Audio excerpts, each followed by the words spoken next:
नमस्कार, जोहार। झारखंड का एकमात्र सरकारी न्यूज चैनल क्लीन न्यूज में आपका स्वागत है।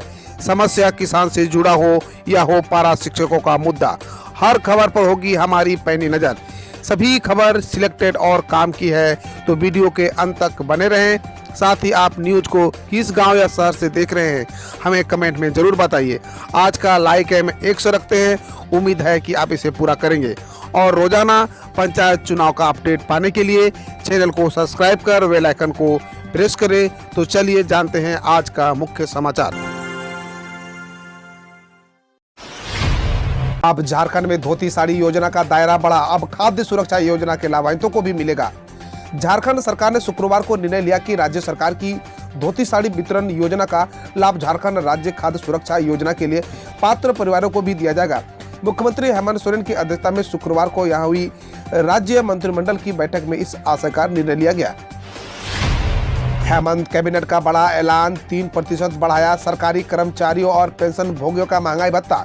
झारखंड सरकार की मंत्रिमंडल के बैठक में एक बड़ा फैसला लिया गया है। राज्य के सभी कर्मचारियों और पेंशन भोगियों के लिए बड़ी खुशखबरी दी है।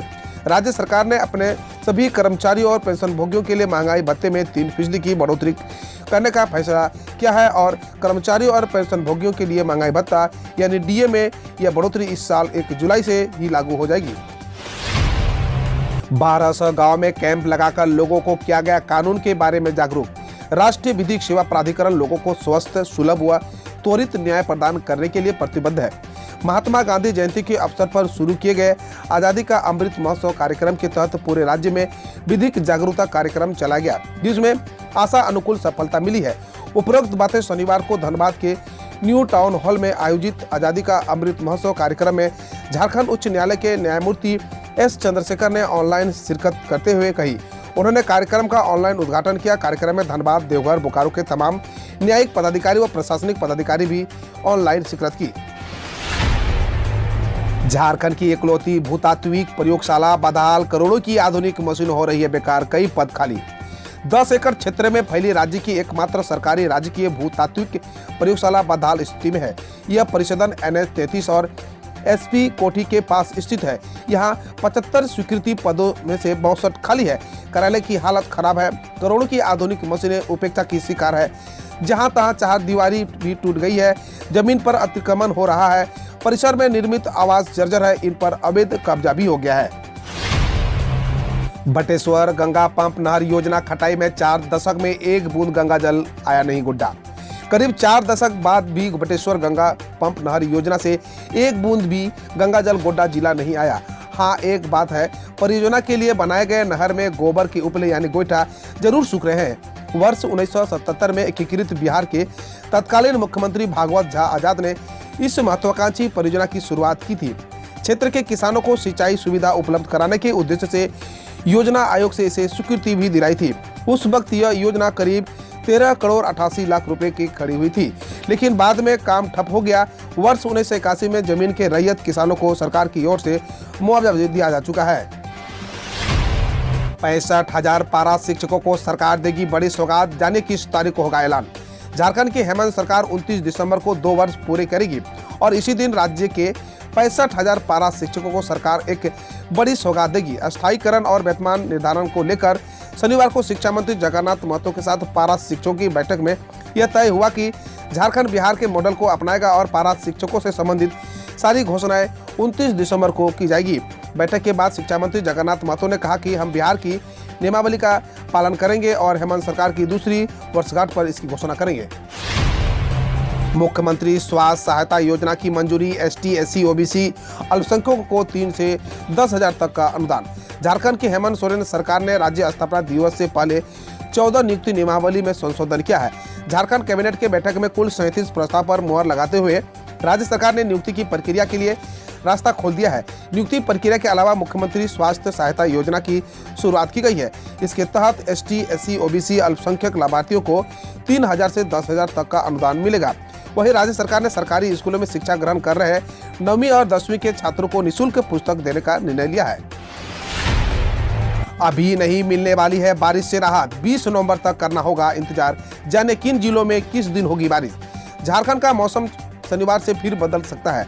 मौसम विभाग ने पूर्वानुमान किया है कि 15 नवंबर तक राज्य में कई स्थानों पर बारिश हो सकती है। 13 नवंबर को राज्य के दक्षिण तथा मध्य यानी बोकारो, रामगढ़, रांची, खूंटी, सरायकेला, खरसवां, पश्चिम सिंहभूम, सिमडेगा, गुमला भागों में कहीं कहीं गर्जन के साथ हल्के से मध्यम दर्जे की बारिश हुई। झारखंड में बिहार एसटीएफ का ज्वाइंट ऑपरेशन। हजारीबाग के विष्णुग्राम में मुंगेर के लोग बना रहे थे अवैध हथियार, 7 तस्कर और 52 अधूरे पिस्टल बरामद। झारखंड में बिहार एसटीएफ ने एक ज्वाइंट ऑपरेशन के तहत बड़ी कार्रवाई की है।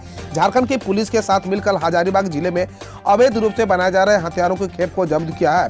चोरी छिपे वहां चल रहे हथियार बनाने के अवैध फैक्ट्री का न सिर्फ खुलासा किया बल्कि पिस्टल बनाने वाले सहित 7 इंटर स्टेट तस्करों को गिरफ्तार किया है। दरअसल बिहार एसटीएफ के पास अवैध हथियारों के बनाने और उनकी तस्करी से जुड़ी एक बड़ी इनपुट थी।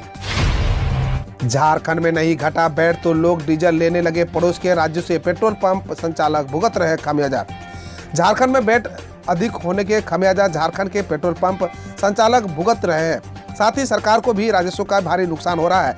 डीजल की कीमत अधिक होने के कारण झारखंड से गुजरने वाले ट्रक झारखंड सीमा में प्रवेश करने से पहले ही दूसरे राज्यों जैसे उत्तर प्रदेश, पश्चिम बंगाल से डीजल भरा रहे हैं। साथ ही झारखंड में स्थिति बड़ी कंपनियां झारखंड के बजाय उत्तर प्रदेश के मुगलसराय और पश्चिम बंगाल के लगभग 30,000 किलोमीटर डीजल ला रही है।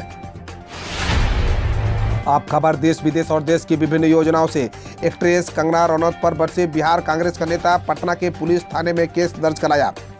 बॉलीवुड एक्ट्रेस कंगना रनौत के देश की आज़ादी को लेकर दिए बयान को लेकर उनकी कड़ी आलोचना हो रही है। इससे बिहार की भी सियासत गर्मा गई है। बिहार कांग्रेस के नेताओं ने कंगना रनौत के खिलाफ पटना के श्री कृष्णपुरी थाना में आवेदन देकर उन पर सख्त कार्रवाई की मांग कर डाली है।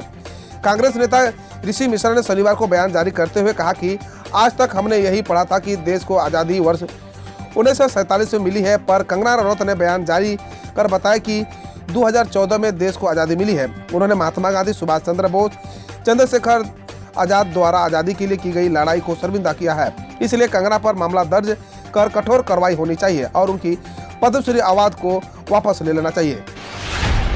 बिहार में बिजली चोरी करने वाले हो जाए सावधान। 15 नवंबर से चलेगा विशेष अभियान।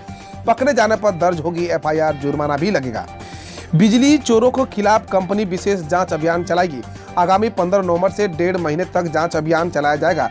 जांच के दौरान अगर गड़बड़ी पाई जाएगी तो न केवल जुर्माना होगा बल्कि बिजली भी काट दी जाएगी। जांच अभियान में पुलिस की भी सहायता ली जाएगी। सीएमडी संजीव हंस ने इस बाबत पहले ही बिहार पुलिस को चिट्ठी लिखी थी। मध्य प्रदेश में गरीबों के राशन पर सशर्त प्रतिबंध।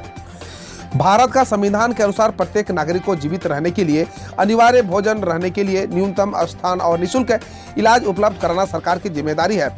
लेकिन मध्य प्रदेश के खाद्य नागरिक आपूर्ति विभाग ने गरीबों को उचित मूल्य की दुकान से वितरित होने वाले राशन पर प्रतिबंध लगाते हुए शर्त रख दी है। राशन केवल उन्हें ही मिलेगा जिन्होंने वैक्सीन के दोनों टीके लगवा लिए हो। रानी कमलापति अंतिम हिंदू सामग्री थी। हबीबगंज स्टेशन का नाम बदलने के लिए पीएम मोदी को धन्यवाद। हबीबगंज रेलवे स्टेशन का नाम रानी कमलापति करने पर मध्य प्रदेश के मुख्यमंत्री शिवराज सिंह चौहान ने प्रधानमंत्री नरेंद्र मोदी को धन्यवाद दिया है। उन्होंने कहा, आदिवासी सामग्री रानी कमलापति के नाम पर हबीबगंज रेलवे स्टेशन का नामकरण करने के लिए मैं प्रधानमंत्री नरेंद्र मोदी को विशेष रूप से धन्यवाद देता हूं। वे गौंड समुदाय का गौरव है। वे अंतिम हिंदू सामग्री थी। टीकाकरण को बढ़ावा देने में एमपी में महत्वपूर्ण दिशा निर्देश जारी। इन चीजों पर लगेगा प्रतिबंध। पिछले 1 महीने या उससे अधिक समय में मध्य प्रदेश में टीकाकरण की गति धीमी हुई है।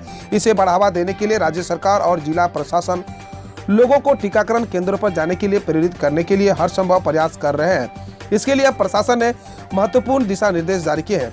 टीकाकरण की आवश्यकता के प्रति लोगों को जागरूक करने के लिए राज्य स्तर पर उचित मूल्य की दुकानों एवं अन्य सहकारी संस्थाओं को जोड़ा गया है।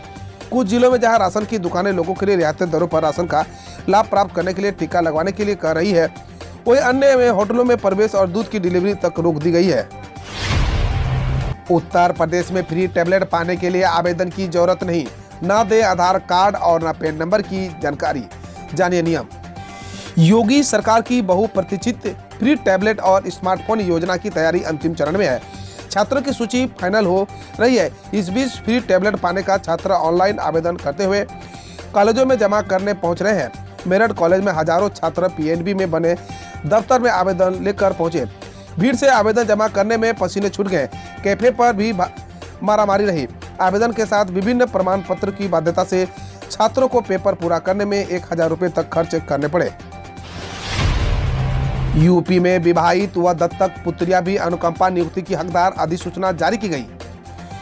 उत्तर प्रदेश शासन ने अनुकंपा नियुक्ति में विवाहित व दत्तक बेटियों को भी पात्र माने जाने के लिए कुटुंब की परिभाषा में बदलाव संबंधी अधिसूचना जारी कर दी है। इससे कोविड काल में मृत कई सरकारी सेवकों के परिजनों को अनुकंपा नियुक्ति मिलने की राह खुल गई है। सेवाकाल में सरकारी कर्मियों की मृत्यु पर अनुकंपा नियुक्ति के प्रकरण में कुटुंब की परिभाषा में पत्नी, पति, पुत्र, दत्तक पुत्र, अविवाहित पुत्रियां, अविवाहित दत्तक पुत्रियां, विधवा पुत्रियां व विधवा पुत्र, विधवे पहले से शामिल है, लेकिन विभिन्न परिस्थितियों में विवाहित पुत्रियों और विवाहित दत्तक पुत्रियों को भी इसमें शामिल किए जाने की मांग हो रही थी। फिर साबित हुआ मोदी सरकार राष्ट्र की सुरक्षा करने में असमर्थ। मणिपुर हमले पर राहुल। कांग्रेस नेता राहुल गांधी ने मणिपुर में शनिवार को हुए आतंकी हमले के शहीदों को श्रद्धांजलि दी, एक और उनके परिजनों के लिए संवेदना व्यक्त की है। उन्होंने ट्वीट किया, आतंकी हमले से एक बार फिर साबित हो गया कि मोदी सरकार राष्ट्र में की सुरक्षा करने में असमर्थ है। उन्होंने शहीदों को लेकर लिखा, देश आपके बलिदान को याद करेगा। असम राइफल्स के एक अफसर व 4 जवान मणिपुर में आतंकी हमले में हुए शहीद। मणिपुर के चुरा चांदपुर में शनिवार को असम राइफल्स के काफिले पर आतंकी हमले में एक कमांडिंग ऑफिसर और 4 जवान शहीद हो गए। सीओ विप्लव त्रिपाठी की पत्नी और बेटे के भी इस हमले में मौत हुई है। मुख्यमंत्री एन बीरेन सिंह ने कहा, मैं इस कायरनामा हमले की निंदा करता हूं। सुरक्षा बल आतंकी तलाश में जुटे हुए हैं। वतन वापसी। जेल से रिहा होने के बाद गुजरात के 20 भारतीय मछुआरे कल पहुंचेंगे बॉर्डर। पाकिस्तान की जेल से रिहा किए गए 20 भारतीय मछुआरों को जल्द ही बाघा बॉर्डर के जरिए भारत भेजा जाएगा। इन सभी को पाकिस्तान की लांधी जेल में हाल ही में रिहा किया गया था। एक वरिष्ठ अधिकारी ने बताया कि इन सभी को रविवार को बाघा बॉर्डर भेजा जाएगा। इसके बाद उन्हें यहाँ भारतीय प्रशासन के हवाले किया जाएगा। हम रोज ऐसे ही न्यूज लाते रहेंगे, तो यदि आपने अभी तक क्लीन न्यूज को सब्सक्राइब नहीं किया है तो पहले फटाफट सब्सक्राइब कर लें, साथ ही बेल आइकन को दबा दें ताकि कोई अपडेट मिस ना हो।